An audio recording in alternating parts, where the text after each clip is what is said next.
Salve, salve!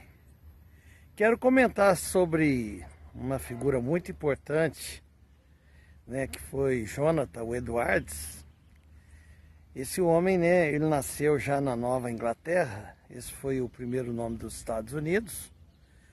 Porque com aquela luta do Gandhi, né, os ingleses foram lá para a Índia e tal, com aquela luta toda, o Gandhi, Mahatma Gandhi, fez uma grande campanha sem armamento, né? Gandhi também merece ser citado. E os ingleses tiveram que procurar caminho. Então eles vieram para a América, né, do Norte, né? América do Norte, vieram para as Américas e começaram a colonizar, né, a Nova Inglaterra, mas já chegaram com a intenção de que aquele fosse um país, né? O que não foi o caso do Brasil, né? Quando chegaram aqui não queriam que esse país fosse um país, né? Queria que esse país continuasse sendo colônia de Portugal. Talvez é por isso que a gente ainda não entendeu muitas coisas. Mas eu quero falar desse homem, né? Esse homem nasceu no século XVIII. Ele era teólogo, era filósofo, era filho de pastor, né? Quer dizer, ele tinha uma história de pastor na família e com isso, quer dizer, ele teve influências muito benéficas no decorrer da sua vida, né? Pôde ter contato com os livros, com as histórias, com o conteúdo que de fato faz a diferença na nossa vida. Se tornou um grande homem, né? Formado em filosofia também, e escreveu artigos, né? Mostrando oposição a vários filósofos, né? Como todo mundo tem direito de pensar e o pensamento é livre, tá? Mas esse homem, ele substituiu o avô dele faleceu e ele foi ser pastor desta igreja.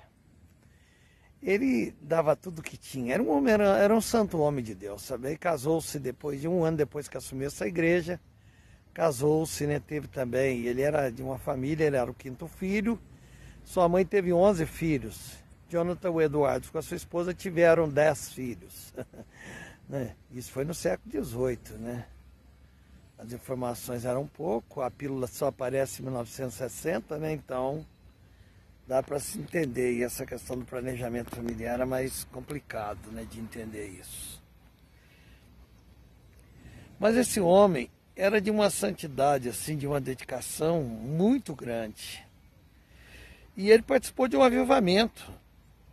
E parece que em 1734, um pouco mais à frente, ele participou de um grande avivamento. E interessante, os sermões eram escritos e lidos, quer dizer, não é como nós pregamos hoje, né? Que nós lemos um texto e ficamos olhando para a assembleia, ficamos olhando para o povo que está ali ouvindo a pregação do evangelho, né? Não, eles pegavam, escreviam o sermão e ficavam lendo e às vezes não olhavam para o povo. E ele pregou um sermão, o título do sermão, o tema do sermão, né? Tema, porque tem diferença de tema e de título. O tema do sermão foi Pecadores na mão de um Deus irado. E esse sermão falava do inferno, que os homens iam cair no inferno, né? Porque os homens estão tão longe de Deus que vai se abrir uma cratera aí e vai engolir os homens, né? Isso já aconteceu de Deus abrir cratera da terra lá, com os rebeldes lá em Moisés, né? O Coré, o Abirã e o Datã. Eu sei dizer que quando ele estava talvez terminando o sermão, ele tirou o papel da frente dele e olhou para a igreja, olhou para o povo. E o povo estava agarrado nos bancos, nas colunas da igreja, porque ele sentia que estavam caindo realmente dentro do inferno. Que sermão, hein? Que ação poderosa do Espírito Santo, hein? Meu Deus, que vida de unção esse homem buscou e ele tinha, né?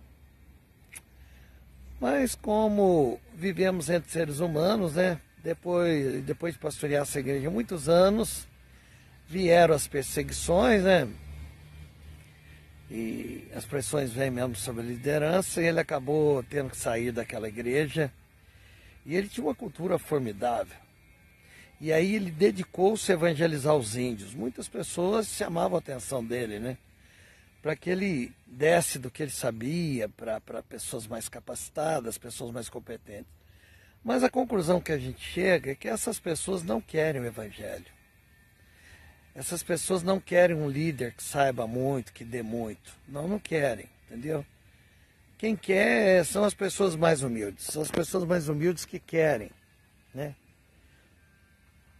Então, infelizmente, nós vamos ter que nos abdicar e levar, porque os silvícolas, os aborígenes, os índios, talvez eles querem, né? O homem comum, o homem simples, ele quer. Olha, eu estou fazendo essa live aqui mostrando a cidade, porque o Jonathan Edwards era um homem cosmopolita, né? Era um homem da cidade, era um homem, né, urbano, né? Por isso estou fazendo aqui, tá? Olha, um abraço. Tem homens que deixaram grandes ensinamentos e a gente não pode abdicar de lê-los, de conhecê-los, tá? Isso nos faz bem e também aumenta a nossa autoestima e nos leva a querer ter a comunhão que eles tiveram com Deus.